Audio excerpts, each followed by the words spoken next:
Dobrodošli. Hajmo da i danas ljubav može. Slušajte ovu rečenicu. Usamljenost ne potiče od nedostatka ljudi oko nas. Ona nastaje kada ne možete da im pričate o stvarima koje su vam važne. Jung. Nadam se da vam se dopada što smo odmah ovaj video počeli ovako jednim velikim misliocem i zapravo njegovom rečenicom. I ako se sećate videa o usamljenosti, sigurna sam da ste ga pogledali. Ako niste do sada, moja topla preporuka je da pogledate video šta znači usamljenost na ovom istom kanalu. Ali ja danas želim da pričam koliko je razgovor važan. I mene je dotakla, duboko me dotakla ova rečenica da usamljenost znači kada ne možemo da pričamo sa ljudima o stvarima koje su nam važne. I bio je jedan komentar ispod videa o razgovoru. Da li će biti još sličnih ovakvih videa i to je još jedan razlog zašto sam snimila, odnosno zašto vam sada snimam ovaj video i želim da posebno istaknem i poentiram koliko je razgovor važan ne samo, dragi moji, ljubavnim odnosima, nego uopšte u životu. I kada bismo bili pre svega onako duboko iskreni sa sobom, i duboko iskreni sa ljudima koji nas okružuju, sa našim najmilijima, ali čak i sa ljudima sa kojima, na primjer, radimo ili sa ljudima s kojima se ponekad samo povremeno srećemo, mislim da bi ovaj svet bio mnogo bolji. Ali kada ovdje kažem iskrenost, ne znači da vi sada imate razgovor sa nekim ko vam je, na primjer, blizak i da sad sve tako bacite nekome u lice, kako kažu, jeli? Ali za mene je razgovor jedan duboko intiman čin. I ja u ovim videima ne želim vama da dajem poruku da vi sada treba da razgovarate sa nekim po svaku cenu i da možda idete i mimo sebe. Naravno, za razgovor čovjek treba da bude spreman. I kad god imate neke stvari koje možda niste sami načisto sa sobom ili koje možda onako vešto gurate pod tepih ili stvari zbog kojih vam je poradila sumnja ili stvari koje vas tište, uvek najpre porazgovarajte sa sobom. I sačekajte bar dan, dva, tri, da vreme pokaže svoje. Naši stari su govorili da će vreme doneti nešto bolje. Ja se s tim ne slažem. Vreme nikada neće doneti ništa bolje, donećemo mi sami.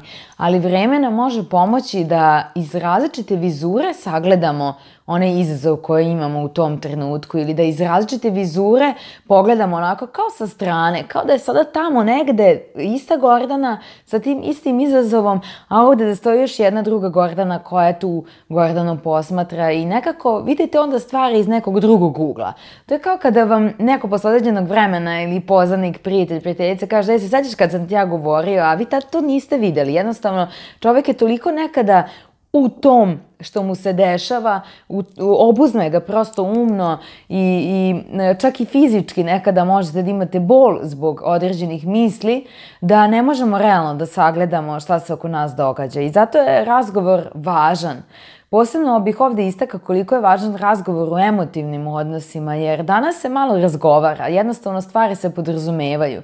Ali, dragi moji, ni jedan partner, ni jedan momak, ni jedan muž, niti poznanik neće vam čitati misli. I to je najgore, mislim da nam je to donela opet ovo brzo vreme, kao da nemamo vremena, kao da nemamo volje i kao da se sve podrazumeva, kao da se podrazumeva da ćemo uvek biti tu, kao da se podrazumeva da će naši najmiliji uvek biti tu i kao da se podrazumeva da će ti isti partneri uvek biti tu.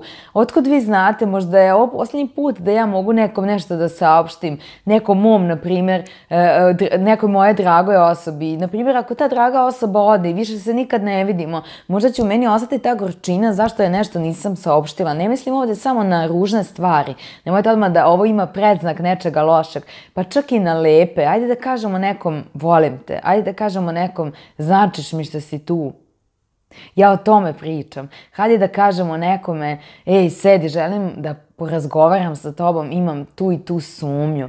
I kada vi jasno nekom iznesete, bukvalno na papir, kao da ste napisali na papir određene stvari, kada vi nekom jasno iznesete na papir neke stvari, on će znati to da ceni. Jer nije lako razgovarati, ja to vrlo dobro znam, nije lako neke reči prebaciti preko usana, ali možda će vam, dragi moji, nakon toga biti bolje. Možda vam i ta osoba ne donese neko novo saznanje, ali sam osjećaj da ste te reči izbacili iz sebe, da se te reči nisu nagomilale u vama, je mnogo olakšavajući nego da ste sa tim živeli narednih, 2-3 godine i da ste noći i noći provodili tako razmišljajući da li je moglo biti drugačije. I kada su odnosi u pitanju, dajte sve od sebe. Ja to radim, ja dajem sve od sebe. Znači, nikada ne bih ni od jednog odnosa odustala ako nisam iscrpela apsolutno sve. Zato je razgovor važan. Mi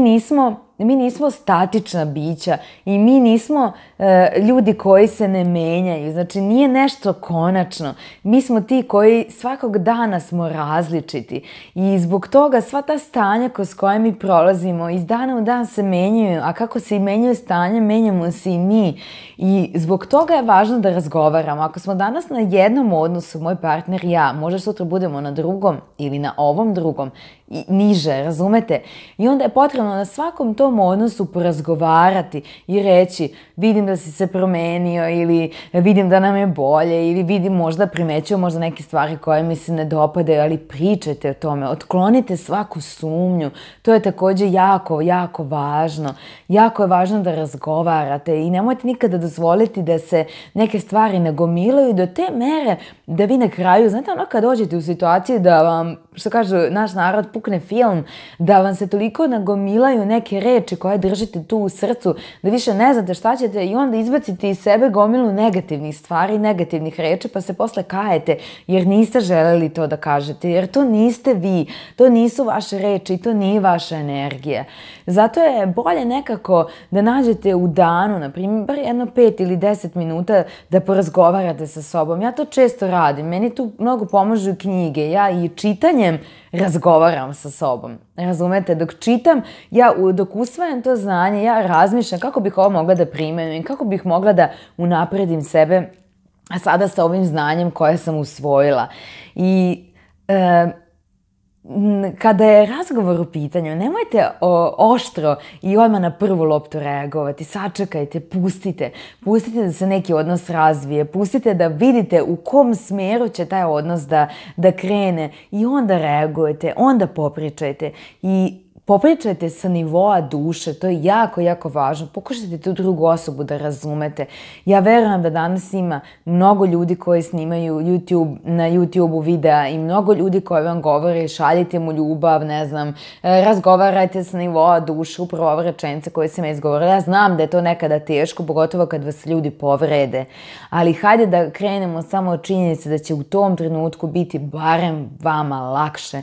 Nemojte razgovarati kada ste ljuti, nemojte razgovarati kada vas je neko jako povredio, nemojte započinjati razgovore ako prvo niste sebe smirili. I uvek u svakom razgovoru, kako god da razgovor krene, da li ako krene u nekom lošem smjeru, samo zamislite da je to jedan vapaj, samo zamislite da je i preko puta vas ista jedna osoba koja isto to samo želi, a želi da bude srećna. Samo želimo da budemo srećni, a oblici sreće su različiti.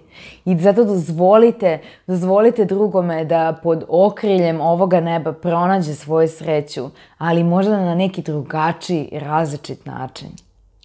Tako da razmislite koliko je razgovor važan za vas same pre svega, pa onda i za druge ljude koje vas okružuju. Ljubim vas mnogo i želim vam da ljubav uvek može. Prijatna!